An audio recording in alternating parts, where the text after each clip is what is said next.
Hello guys, চলে এলাম সুর ফিল্মি ক্রিয়েশন ইউটিউব চ্যানেলে। জিদ্দার একটা লুক বেরিয়েছে, কয়েকটা জিদ্দার লুক। আজকে 1 ঘন্টা আগে জিদ্দার একটা ভয়ঙ্কর লুক বেরিয়েছে নন্দিনীজের তরফ থেকে।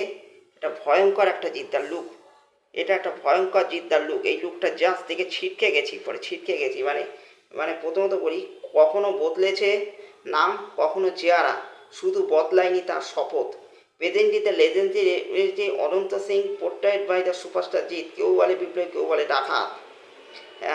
The promises to be epic cinematic by experience, মানে জিদ্দার লুক। আর এখানে কী লিখেছে? সুপারস্টার জিৎ অ্যাজ ডাকাত অনন্ত সিং দাদা বেনেভোলেন্ট রঘু রঘু এখানে রঘু নামে রঘু। এইখানে যে লুকটা সেজেছেন, তিনি যে লুকে সেজেছেন, যেটা তিনি ছদ্মবেশের নামটা হচ্ছে রঘু। রঘুর নামে রঘু, মানে অর্থাৎ তিনি হচ্ছে ডাকাত রূপে। যখন দেশটা স্বাধীনতা হওয়ার পর যখন তিনি জেল ছাড়াবেন, তখন তিনি প্রকৃত স্বাধীনতা পায়নি। বড়লোকদের হাতেই এক প্রকার বড়লোকদের টাকা, তাই কি গরিবদের থেকে টাকা লুট করে বড়লোক দিতে সিলাম টাইপের কিছু ব্যাপার স্যাপার। তখন ডাকাত রূপে তিনি বড়লোকদের টাকা লুট করে সেই ডাকাত রূপে অর্থাৎ রূপ ধারণ করেছে, মানে রূপ ধারণ করেছে, একটা বহুরূপী রূপ ধারণ করেছে। দেখুন দাদা রঘু, মানে কাঁচা কাঁচা চুল, অর্থাৎ বয়স্ক লোক, পরিষ্কার পুরো একটা বয়স্ক লোকে ভাই, রঘুর ক্যারেক্টার ভাই। ভাই সুপারজিৎ অ্যান্ড অনন্ত সিং দ্য বিলিভেন্ট রঘু।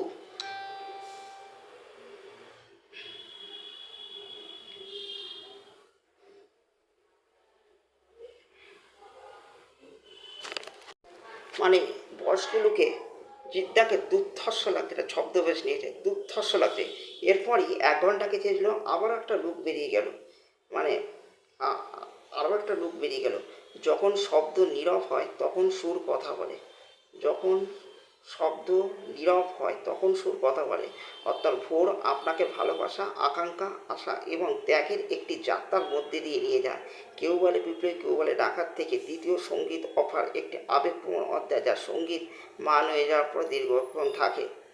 সংযোগ প্রচনা শান্তনু মৈত্র, গীতিকার বারিশ, গায়ক হচ্ছে অদ্রিজ ঘোষ, কোরাস। এই শুক্রবার 24 জুলাই নন্দেবীর অফিসিয়াল ইউটিউব চ্যানেলে অ্যাকচুয়ালি প্রকাশের সাথে থাকুন। মানে দ্বিতীয় গানটা আসতে চলেছে ভোর বলে, সেই পোস্টারটা দিয়ে দিল। কালকে দ্বিতীয় গানটা আসতে চলেছে, যে গানটার নাম হচ্ছে a heartful melody is on this way ভোর। ভোর বলে গানটা সেকেন্ড মিউজিক্যাল অফারিং ফর্ম। কেউ বলে বিপ্লবী, কেউ বলে ডাকাতের। কালকে শুক্রবার ড্রপ হতে চলেছে 24 জুলাই। আর এই গানটি গিয়েছেন বলে যাচ্ছে শান্তনু মৈত্র, সংযোগ প্রচারণা করেছে গীতিকার বরিশ, আর গায়ক হচ্ছে অদ্রিজ ঘোষ, আর কোরাস হচ্ছে রবিয়ান্স বলে। এই হচ্ছে জিদ্দার আর একটা লুক। সে আরেক জিদ্দার আর একটা লুকও আমরা দেখে পেলাম এই সুযোগে। কালকে জিদ্দার আরও একটা লুক বেরিয়েছিল, national flag adoption day is a reminder that our tricolor is not just a symbol of freedom, is a legacy carried forward the those who of the everything nation. মানে tricolour is not just symbol freedom. ফ্ল্যাগে আমরা যে জাতীয় পতাকাটা just একটা symbol, মানে tricolour is not symbol freedom, মানে জাতীয় পতাকার রঙটা শুধু শুধু সিম্বল নয়, মানে মানে জাতীয়তা বোধের ব্যাপার স্যাপার। দেখুন পতাকা, পেছনে পতাকা, জাতীয় পতাকা, তার সামনে হচ্ছে জিদ্দা। জামাত আসলে দেখুন, আর জামার সাথে দেখুন একটা মানে পাঞ্জাবি, দেখুন গায়ে গামছা, আর পেছনে দেখুন জাতীয় ফ্ল্যাগ, আর লেখা আছে অনন্ত সিংয়ের মতো অসংখ্য বিপ্লবী আত্মত্যাগে আজ তিরঙ্গা শুধু একটি পতাকা না, স্বাধীন ভারতের একটা পরিচয়। মানে শুধু অনন্ত সিং নয়, অনন্ত সিংয়ের আরও যেসব বিপ্লবীদের তাদেরকে শ্রদ্ধা জানিয়ে এই পোস্টারটা নিয়ে আসা হয়েছে।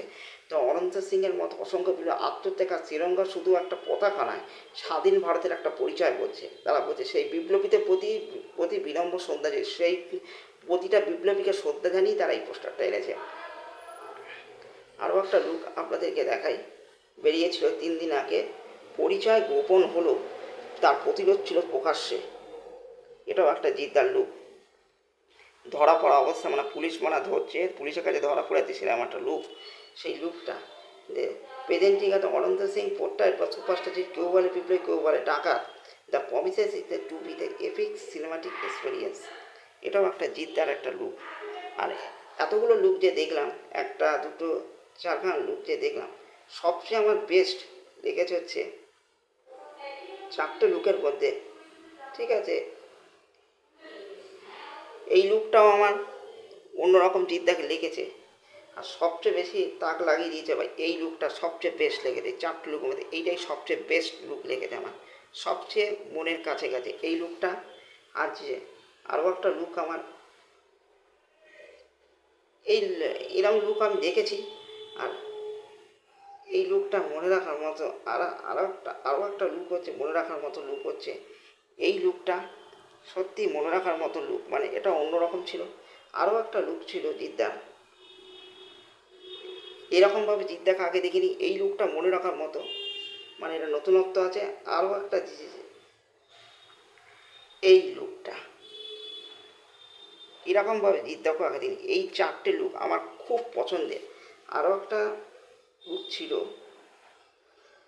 বাস মাস, এই চারটে লুক, এই চারটে লুক হচ্ছে মনে রাখার মতো। কালকে হোয়াটসঅ্যাপ স্ট্যাটাসও এটা দিয়েছিল। এই ছিল জিদ্দার বিভিন্ন লুক নিয়ে, লুক রিয়াকশান নিয়ে মূল কথা। আর প্রতিটা লুকই অন্যরকম, প্রতিটা লুকের থেকে আলাদা ভাই, নতুনত্ব আছে ভাই। আজকে হোয়াটসঅ্যাপ স্ট্যাটাসে ভোর ভাই এই গানটা কালকে সেটাও দিয়ে দিয়েছে, মানে প্রতিটা লুকের চেয়ে আলাদা ভাই। মানে এই ছবিটার জন্য জিদ্দা খেটেছে, যেমন অভিনয়ের জন্য খেটেছে, প্রতিটা লুকের জন্য আলাদা করে খেটেছে, সত্যি তারিফ করার মতো ভাই। এটা তিনি খেটে এই ছবিটা করছেন, সত্যি তার প্রত্যেকটা লুক যখন বেরোচ্ছে তা বোঝা যাচ্ছে তিনি কতটা পরিশ্রম করেছে। পরিশ্রমটা দেখা যায় তার লুকগুলো যখন, পোস্টারগুলো যখন বেরোচ্ছে, সত্যি। আর যারা পোস্টার ডিজাইনিংগুলো করেছে তারা করে যত্ন সহকারে বানিয়েছে, সেগুলো দেখে বোঝে একটা কাজ যে কত সুন্দরভাবে আসছে, এইটা দেখেই বোঝা যাচ্ছে ভাই। এই ছবিটা সাকসেস পাক, আমি ব্যক্তিগতভাবে ভাই সাকসেস পাক। এই ছবিটা যেন দেশি সেভেনের মতো যেন ব্লাস্ট বক্স অফিস করতে পারে, কারণ বাংলা ইন্ডাস্ট্রির যেমন দেশি সেভেনের বক্স অফিসটা যেমন ইন্ডাস্ট্রিকে এগিয়ে নিতে সাহায্য করবে, আর ইন্ডাস্ট্রিকে বড় করতে গেলে জিদ্দারও প্রয়োজন। তাই জিদ্দার এই ছবিটা বক্স অফিসে সাহায্য করুক, আর বক্স অফিসে ব্লাস্ট করে জিদ্দার কামব্যাক করুক। এই ছবিটার মধ্যে জিদ্দা বক্স অফিসে কামব্যাক করে, এটা আমি চাই। জিদ্দা জাস্ট পাসিং, আর প্রতিটা লুক জাস্ট ঘ্যামা। আর আজকে যে বয়স্ক লুকের যে লুকটা যে বেরিয়েছে, জাস্ট মনে রাখার মতো কিচ্ছু, মানে জাস্ট ছিটকে গেছি লোকে। কালকে জিদ্দার দ্বিতীয় গানটা আসতে চলেছে, এটা আমরা জানি। এই ছিল জিদ্দাকে নিয়ে মূল কথা, মূল বক্তব্য।